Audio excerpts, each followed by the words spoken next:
สบายดีพ่อแม่พี่น้องผู้ขอไข่แล้วเสร็จเก่าเสร็จเคยกระสองสาวสารวัตรวันนี้สาวสารวัตรสิมาเห็ดต้มยำปลานิลเนาะพอดีปลานิลที่เขาซื้อแกงมันเหลือแบบเขาซื้อตัวใหญ่นะบ่ใหญ่ดอกกลางๆเนาะแบบเขาซื้อเขาขายแบบ3 ตัว 100ก็เลยเมามา3 ตัวก็เหลือ2 ตัวเนาะแกงเป็นตัวหนึ่งเราก็เลยสิมาทำการเห็ดต้มยำปลานิลใส่พิเศษเนาะมันนี่เครื่องสมเขาแซ่บแท้แน่นอนเป็นมะกอกเนาะมะกอกแบบบ้านเฮาเลยก่อนอื่นเราก็มาหั่นไข่ใบมะกรูดก่อน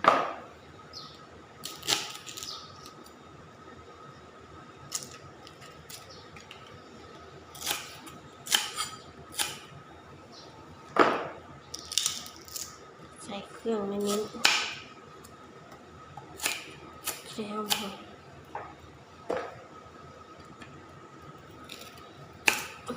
ขาเนาะ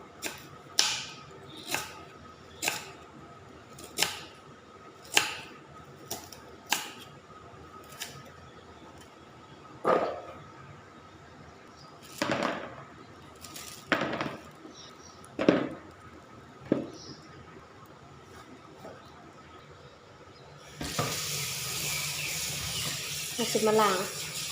ทำความสะอาดนะเวลาเราไปเห็ดจะได้ต้นหอมอันนี้ต้นหอมผักชีนะว่านไปตลาดลืมซื้อหอมเปย์นะกับอันใบกะเพราแต่ว่ายังบ่ใส่ก็ได้จะไม่ใส่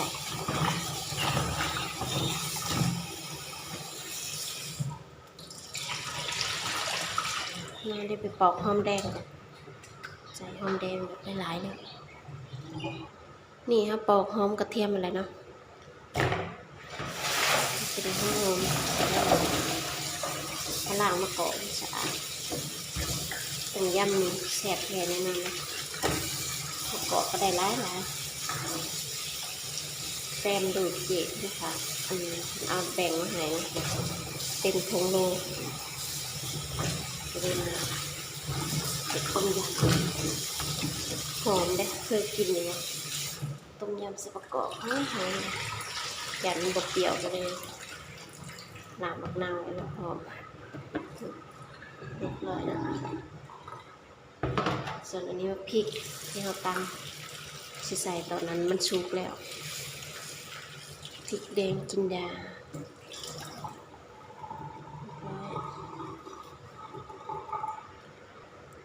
อันนี้เฮ็ดนางฟ้าเนาะเราตัดตีนมาแล้วงามเลย30 บาทเดี๋ยวบักไลน์นึง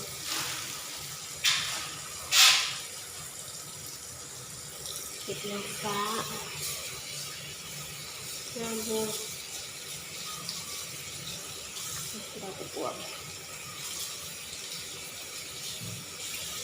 เดี๋ยวอาทิตย์หน้าสิซื้อมาเฮ็ดข้าวเกี๊ยวเนาะซื้อข้าวเกี๊ยวเห็ดหอมเห็ดน้องฟ้าเพราะว่าเห็ดกิน2-3 รอบแล้วแต่ว่าไม่ได้ถ่ายคลิปเดี๋ยวอาทิตย์นี้สิซื้อมาเห็ดแต่ก็สิถ่ายคลิปวิธีเห็ดวิธีสูตรของใครเนาะง่ายเฮงนะแต่ว่าเวลาหนึ่งเนี่ยสู้กูก็เคยแบบถ้าชีวิตได้ไม่ใช่สู้กับทัวเธอนะไม่สู้แต่แคมข้างกลางก็เคยสู้อยากเอาเป็นหนึ่งตัวแป้งนะข้างล่างก็ทำสเก็ตเลยล้างก่อนนี่ให้สเก็ตเสร็จกันนะ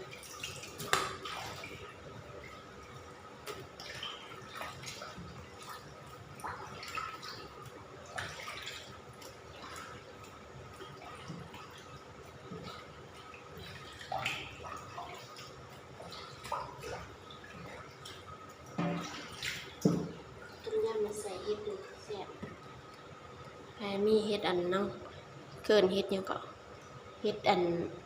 เฟืองเนาะก็ได้แต่ว่าค่อยมีแต่เห็ดน้องฟ้านี่ปลานิลเฮา2 ตัวเนาะเฮาสิมาซับก่อน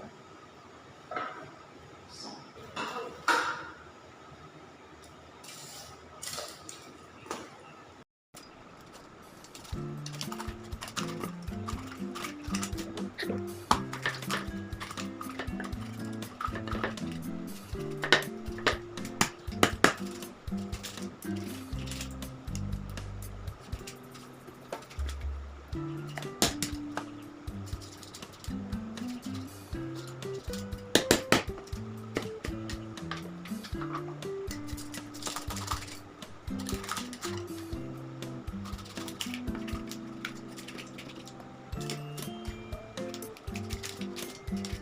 ก่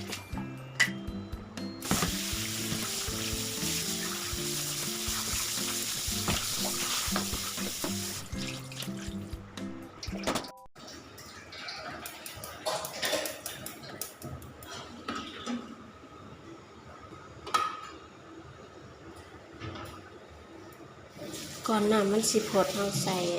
เครื่องเอาก่อนเนาะอันนี้มะขามเปียกแล้วก็ข่าตะไคร้ใบมะกรูดใส่ลงไปเลย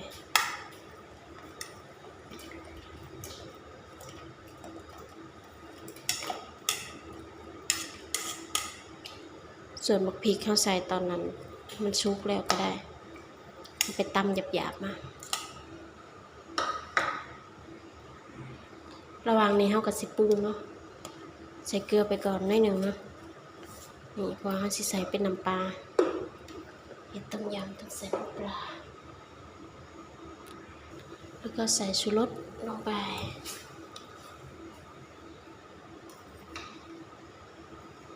อันนี้เป็นน้ำตาลเด้อใส่น้ำตาลไปครึ่งทัพพีตามด้วยน้ำปลา1 ทัพพี2 ทัพพี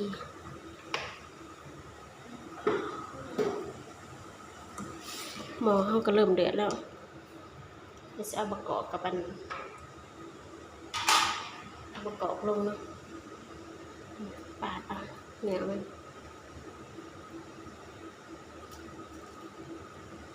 เนื้อมะกอกมาใส่มะกอกมันสิหอมส่วนนั้นในมันก็ใส่ไปเลยจะได้แบบปัดสิกินกับตากออกเนาะใส่มะกอกลงไปเยอะๆเลย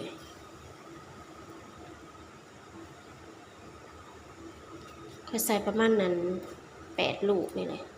ถ้าจำไม่ผิดจะได้เปรี้ยวหอมเด้อใส่ต้มยำมะกอกไปบ้านเฮาในหอมคือเห็ดต้มยำไปบ้านเฮาต้องขาดปลาแดกได้เนาะใส่ปลาแดกน้อยหนึ่งเนาะพอนี่แล้วแต่สูตรเด้อผู้ใดบ่มักปลาแดกก็บ่ต้องใส่ก็ได้ต้องหอมหมักแบบหอมๆแบบบ้านๆ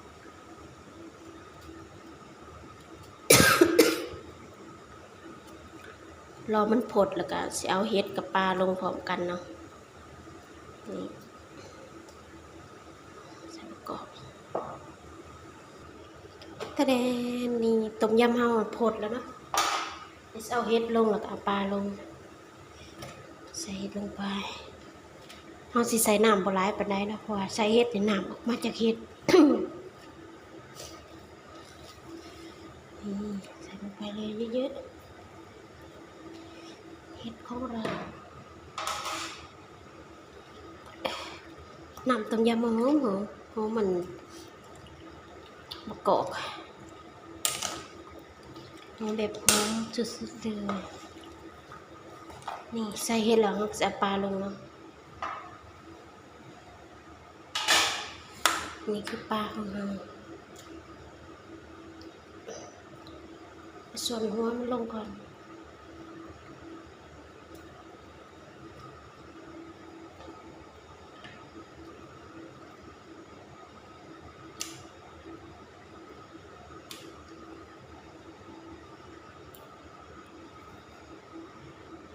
ปลาลงแล้วเราใส่ผักกระแยงเนาะนี่เครื่องหอมเนาะผักกระแยงใส่ลงไปเยอะ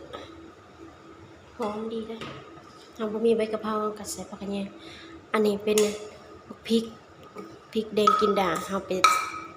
ตำพอหยาบๆเนาะบ่ได้แหลกใส่ตอนสุดท้ายทำให้น้ำต้มยำเราเผ็ดเปรี้ยวถ้าเรามะกอกย่องผสมแบบสะใจกะสามารถบีบบักนาวใส่ได้นะเพราะบักนาวเขาก็เตรียมไว้แต่ตอนนี้น้ำมันนึกสมแล้วเป็นว่าเอาใส่เห็ดลงเลยน้ำเต็มหม้อนี่เขาสิคนรอบเดียวแล้วกะพอเนาะรอแต่สีนปลามันสุกกันแล้วเนาะเพราะว่าทางเขาคนร้ายสีนปลาเขาสิมุนนี่ตกท้ายด้วยต ต้นหอมผักชีเนาะต้องถาปลาเฮาสุกก่อนจังสิใส่ต้นหอมผักชีของเฮาลงไปนี่แค่นี้ก็สีสันเป็นตาแซ่บแล้วปาดเต็มหม้อเลยเฮากินกับข้าวสวยร้อนๆเนาะสดน้ำโกโก้ก็แหละแซ่บๆรอมันผดแล้วก็มาเบิ่งอีกรอบหนึ่งเนาะกระเด็นนี้สุกเลยเนาะต้มยำปลาสุกแล้วเอาเพิ่มน้ำปลาไปหน่อยหนึ่งเนาะแล้วก็อันนี้น้ำบักนาวอีก1 ลูกเพราะมันบ่เปรี้ยวปานใดมันสิออกหวานๆขั้นตอนสุดท้ายก็คือใส่ต้นหอมผักชีก็แล้วเนาะนี่ต้มยำเฮาก็จะแซ่บบ่น่ากินสุดๆไปเลยคลิปนี้กำลาพาจากไปเพียงเท่านี้เด้อฝากกดไลค์กดแชร์กดติดตามเพื่อบ่พลาดคลิปใหม่ๆไปแล้วสบายดี